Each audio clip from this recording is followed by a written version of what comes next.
Thank you, Mr. Chairman. Thank you for organizing this hearing. This is now, as the chairman said, the third of these hearings that we've done. I've learned a lot in the previous couple. I think some of what we're learning about the potentials of AI is exhilarating. Some of it is horrifying.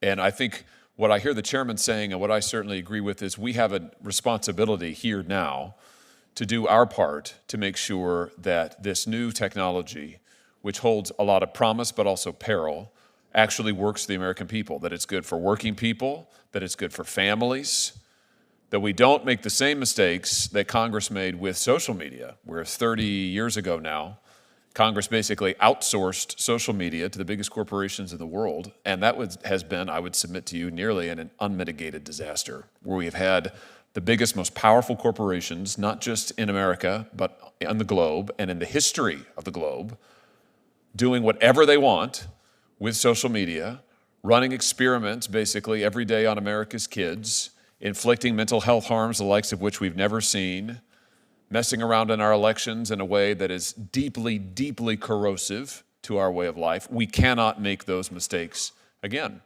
So we are here, as Senator Blumenthal said, to try to find answers and to try to make sure that this technology is something that actually benefits the people of this country. I have no doubt, with all due respect to the corporatists who are in front of us, those heads of these corporations, I have no doubt it's going to benefit your companies. What I want to make sure is that it actually benefits the American people. And I think that's the task that we're engaged in. I look forward to this today. Thank you, Mr. Chairman. Thank you, Mr. Chairman. Thanks again to the witnesses for being here. I want to particularly thank you, Mr. Smith. I know that there's a group of other of your colleagues, your counterparts in industry who are gathering, I think, tomorrow.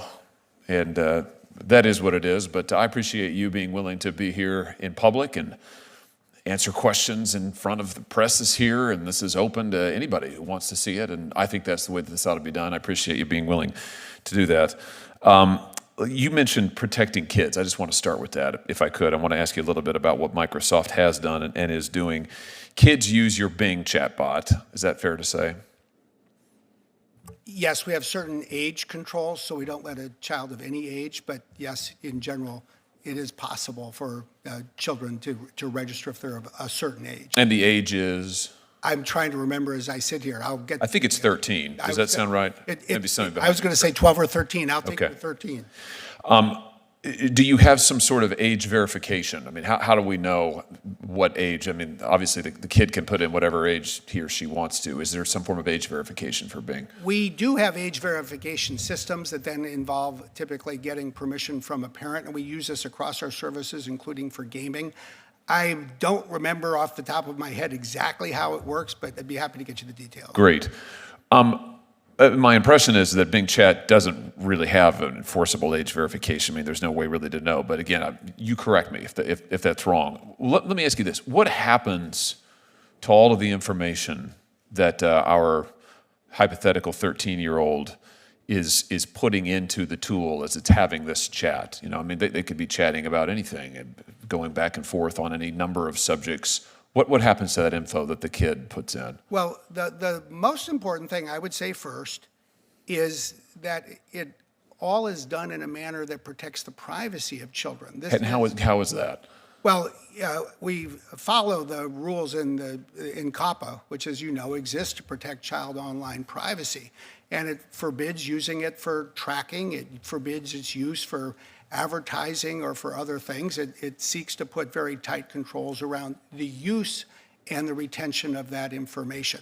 The second thing I would just add to that is, in addition to protecting privacy, we are hyper-focused on ensuring that, in most cases, people of any age, but especially children, are not able to use something like Bing Chat in ways that would cause harm to themselves or to others. And how do you do that? We basically have a safety architecture that we use across the board. Think about it like this. There's two things around a model. The first is called a classifier, so that if somebody asks, how can I commit suicide tonight? How can I blow up my school tomorrow? That hits a classifier that identifies a class of questions or prompts or issues. And then second, there's what we call meta prompts.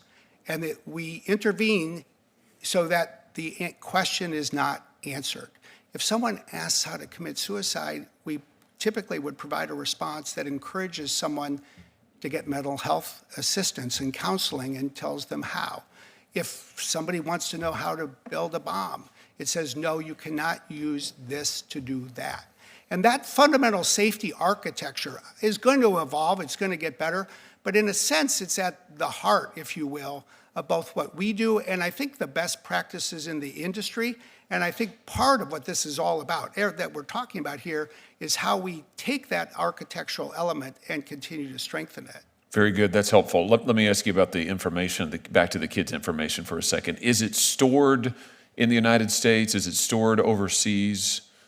If the child is in the United States, the data is stored in the United States. That's true not only for children, it's for adults as well. And who has access to that data? The child has access. If the parents may or may not have access. Typically, we give. In what circumstances would the parents have access? I would have to go get you the specifics on that. Our general principle is this, and this is something we've implemented in the United States, even though it's not legally required in the United States. It is legally required, as you may know, in Europe. People, we think, have a right to find out what information we have about them. They have the right to see it. They have the right to ask us to correct it if it's wrong. They have the right to ask us to delete it if that's what they want us to do. And you do that. If they ask you to delete it, you delete it. We better, yes. That's our promise, and we do a lot to comply with that. Let me just ask about, and I have a lot more questions. I'm going to try to adhere to the time limit, Mr. Chairman. 5 minutes, Mr. Chairman. We'll have a second round. All right. That's great news for us, not such great news for the witnesses. Sorry. Yeah, right. Let me just, before I leave this subject, last thing, just about the kids' personal data and where it's stored. I'm asking you this, as I'm sure you can intuit, because we've seen other technology companies in the social media space who have major issues about where data is stored and major access issues. And I'm thinking of, it shouldn't be hard to guess, I'm thinking in particular of China, where we've seen other social media companies who say, oh, well, America's data is stored in America, but guess what? Lots of people in other countries can access that data. So is that true for you, Mr. Smith? Is a child's data that they've entered into the Bing chat that's stored in the United States, you just said, if they're an American citizen, can that be accessed in, let's say, China by a Microsoft China-based engineer? I don't believe so. I'd love to go back and just confirm that, but I don't believe. Would you be able to get Sure. that for me for the record? Thank you. Okay, I'll have lots more questions later. Thanks, Mr. Chairman. Thank you, Senator Kennedy. On behalf of the chairman, we're going to start a second round, and I guess I'll go first since I'm the only one sitting here. It's bad news for the witnesses. Well, I came to hear you. Oh no, I'm sure. I mean it. Yeah. Let me just, Mr. Smith, let me come back to this. We were talking about kids and kids' privacy and safety. Thanks for the information you're going to get me. Let me give you an opportunity, though, to maybe make a little news today in the best possible way. 13, the age limit for Bing's chat, that's such a young age. I mean, listen, I've got 3 kids at home, 10, 8, 2 are my kids. I don't want my kids to be interacting with chatbots anytime soon at all, but 13 is so incredibly young. Would you commit today to raising that age?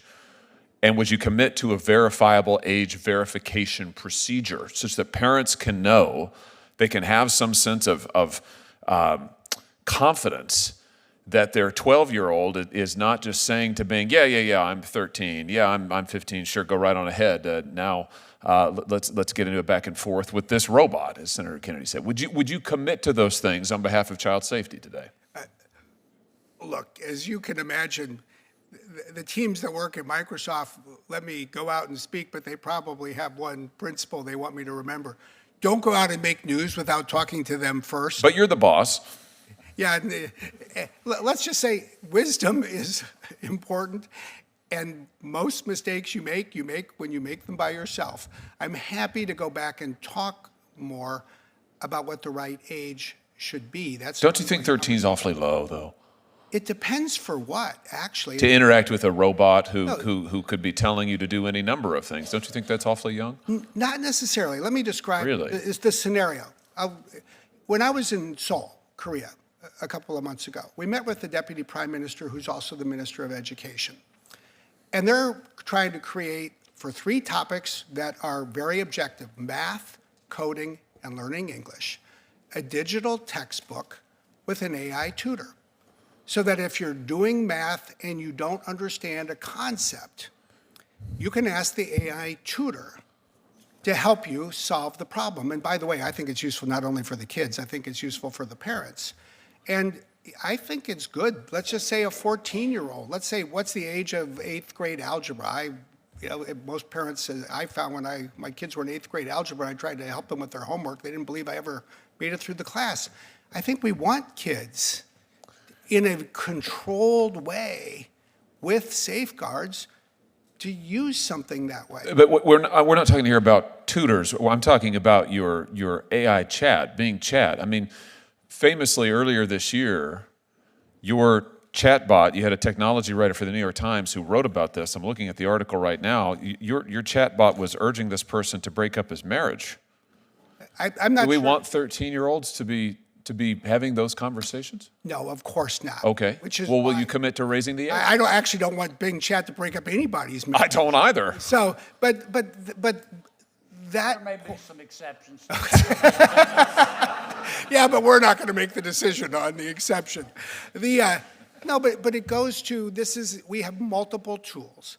Age is a very red line. It is a very red line. That's why I like it. And my point is, there is a safety architecture that we can apply to bring them. But your safety architecture didn't stop an adult, didn't stop the chatbot from having this discussion with an adult in which it said, you don't really love your wife, your wife isn't good for you, she doesn't really love you. Now, this is an adult. Can you imagine the kind of things that your chatbot would say to a 13-year-old? I mean, Well, I'm serious about this. Do you really think this is a good idea? Yeah, but look, wait a second. Let's put that in context.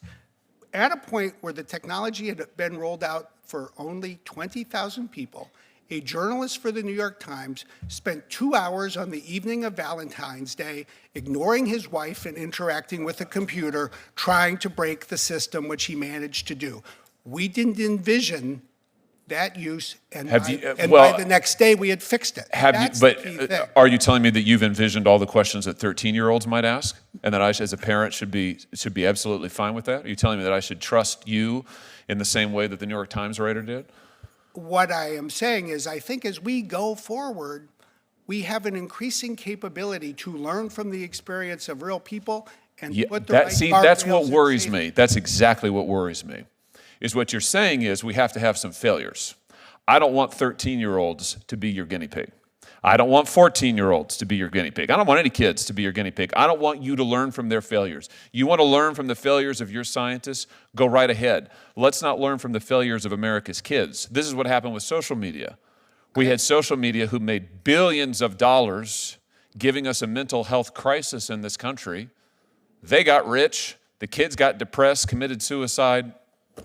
Why would we want to run that experiment again with AI? Why not raise the age? You can do it. We shouldn't want, first of all, we shouldn't want anybody to be a guinea pig. I think that regardless of age or anything else. Good. Well, let's rule kids out right here, right today, right now. No, but let's also recognize that technology does require real users. What's different about this technology, and which is so fundamentally different in my view from the social media experience, is that we not only have the capacity, but we have the will, and we are applying that will to fix things in hours and days. Well, yeah, to fix things after the fact. I mean, I'm sorry, it just sounds to me like you're boiling it down. You're saying, trust us. We're gonna do well with this. I'm just asking you why we should trust you with our children. I'm not asking for trust, although I hope we will work every day to earn it. That's why you have a licensing obligation. There isn't a licensing obligation. That's right why now. in your framework, in my view. Well, sure, but I'm asking you, as the president of this company, to make a commitment now for child safety and protection to say, you know what, Microsoft is going to, you can tell every parent in America now, Microsoft is going to protect your kids. We will never use your kids as a science experiment, ever, never. And therefore, we're not going to target your kids, and we're not going to allow your kids to be used by our chatbots as a source of information if they're younger than 18. But I think you're talking about, with all due respect, there's two things that you're talking about, and I think I'm just talking about protecting kids. It's very simple. Yeah, no, but I don't we don't want to use kids as a source of information and monetize it, et cetera. But I'm equally of the view, I don't want to cut off an 8th grader today with the right or ability to use this tool that will help them learn algebra or math in a way that they couldn't a year ago. Yeah, well, with all due respect, it wasn't algebra or math that your chatbot was recommending or talking about when it was trying to break up some reporter's marriage. Of course not, but now we're mixing things and No, we're not. We're talking about your chatbot. We're talking about Bing Chat.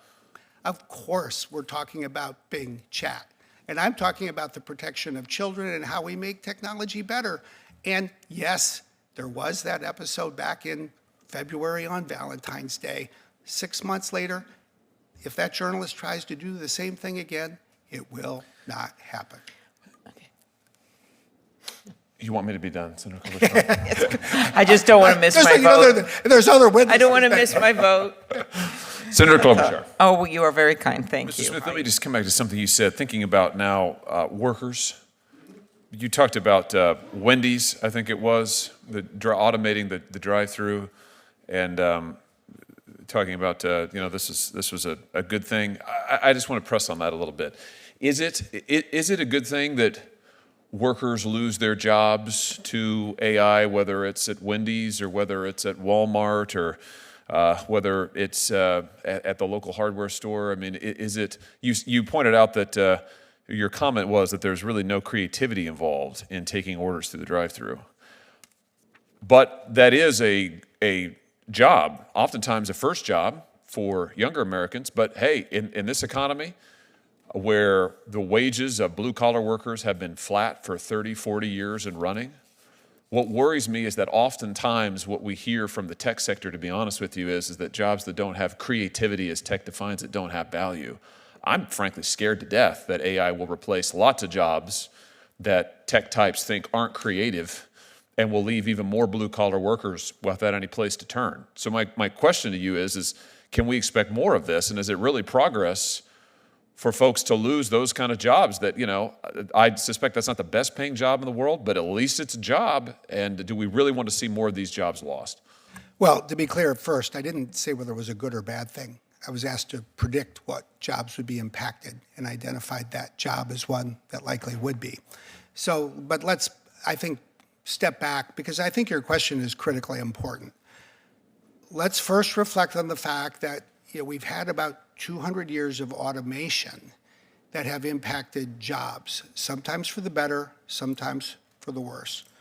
In Wisconsin, where I grew up, or in Missouri, where my father grew up, if you go back 150 years, it took 20 people to harvest an acre of wheat or corn, and now it takes one.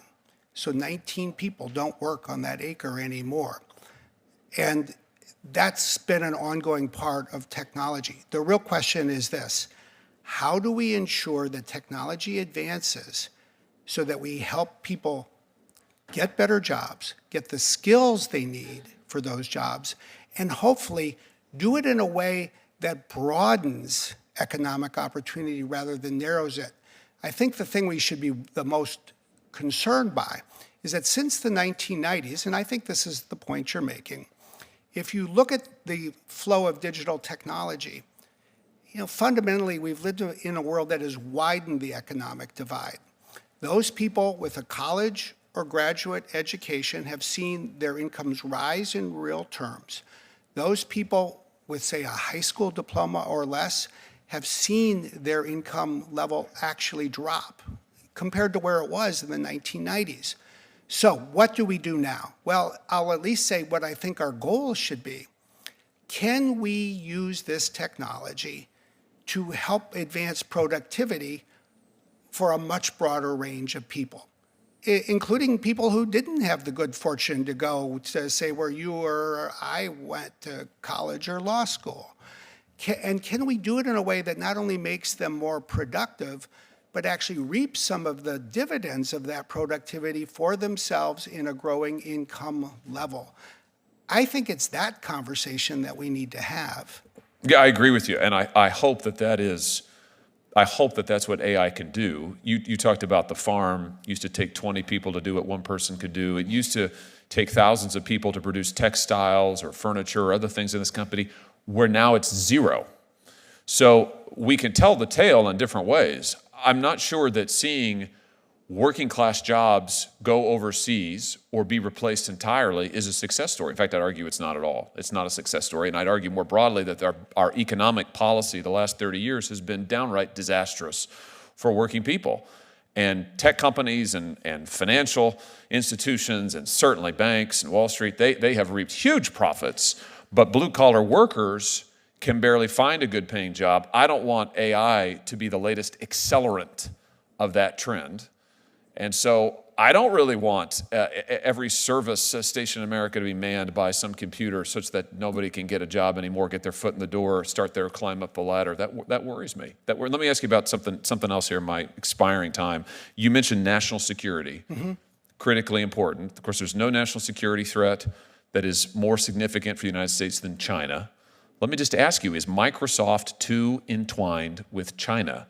You have the Microsoft Research Asia that was set up way in Beijing back in the late 1990s. You've got centers now in Shanghai and elsewhere. You've got all kinds of cooperation with Chinese state-owned businesses. I'm looking at an article here from Protocol magazine where one of their contributors said that Microsoft had been the alma mater of Chinese big tech. Are you concerned about your degree of entwinement with the Chinese government? Do you need to be decoupling in order to make sure that our national security interests aren't fatally compromised? I think it's something that we need to be and are focused on. To some degree, in some technology fields, Microsoft is the alma mater of the technology leaders in every country in the world because of the role that we've played over the last 40 years. But when it comes to China today, we are and need to have very specific controls on who uses our technology and for what and how. That's why we don't, for example, do work on quantum computing, or we don't provide facial recognition services or focus on synthetic media or a whole variety of things, while at the same time, when Starbucks has stores in China, I think it's good that they can run their services in our data center rather than a Chinese company's data center. Well, just on facial recognition, I mean, back in 2016, your company released this database, MS Celeb, 10 million faces without the consent of the folks who were in the database. You eventually took it down, although it took 3 years. China used that database to train much of its facial recognition software and technology. I mean, isn't that a problem? You said that Microsoft might be the alma mater of many companies' AI, but China's unique, no? I mean, China is running concentration camps using digital technology like we've never seen before. I mean, isn't that a problem for your company to be in any way involved in that? We don't want to be involved in that in any way, and I don't believe we are. I think that... Are you going to close your centers in China, your Microsoft Research Asia in Beijing, or your center in Shanghai? I don't think that will accomplish what you're asking us. You're running thousands of people through your centers out into the Chinese government and Chinese state-owned enterprises. Isn't that a problem? First of all, there's a big premise, and I don't embrace the premise that that is in fact what we're doing. Which part is wrong? The notion that we're running thousands of people through and then they're going into the Chinese government. Is that not right? I thought you had 10,000 employees in China whom you've recruited from Chinese state-owned agencies, Chinese state-owned businesses. They come work for you, and then they go back to these state-owned entities. We have employees in China. In fact, we have that number. To my knowledge, that is not where they're coming from. That is not where they're going. We are not running that kind of revolving door. And it's all about what we do and who we do it with that I think is of paramount importance. And that's what we're focused on. You'd condemn what the Chinese government's doing to the Uyghurs in the Xinjiang province and all of that. We do everything we can to ensure that our technology is not used in any way for that kind of activity in China and around the world, by the way. But you condemn it, to be clear. Yes. What are your safeguards that you have in place such that your technology is not further enabling the Chinese government, given the number of people you employ there and the technology you develop there? Well, you take something like facial recognition, which is at the heart of your question.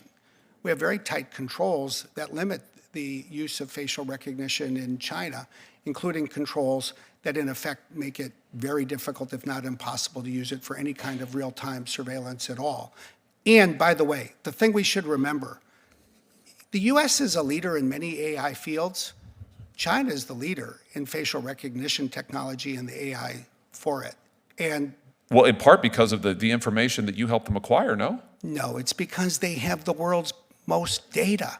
Well, yeah, but you gave them 10 No, million.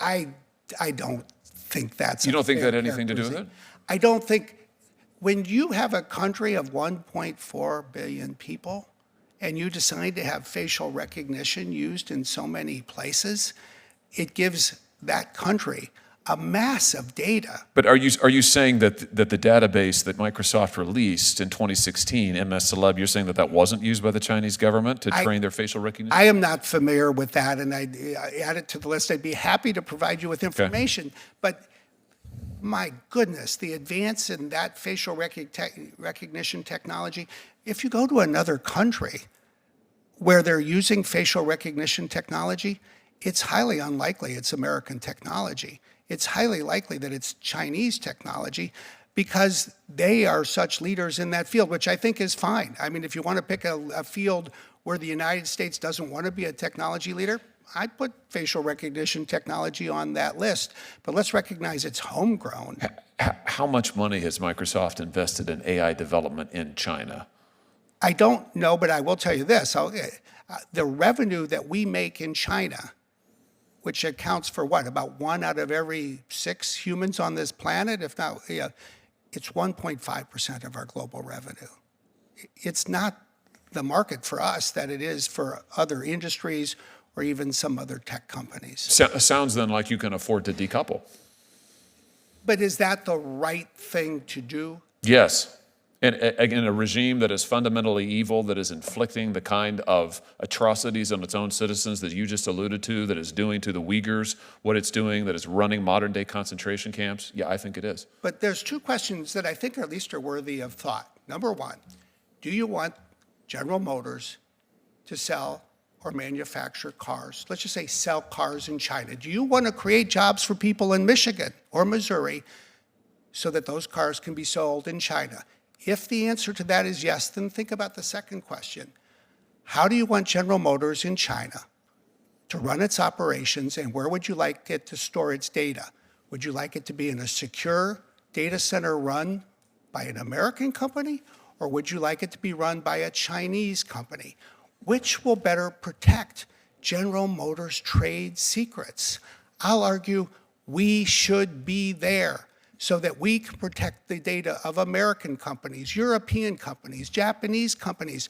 Even if you disagree on everything else, that, I believe, serves this country well. Yeah, but I think you're doing a lot more than just protecting data in China. You have major research centers, thousands, tens of thousands of employees.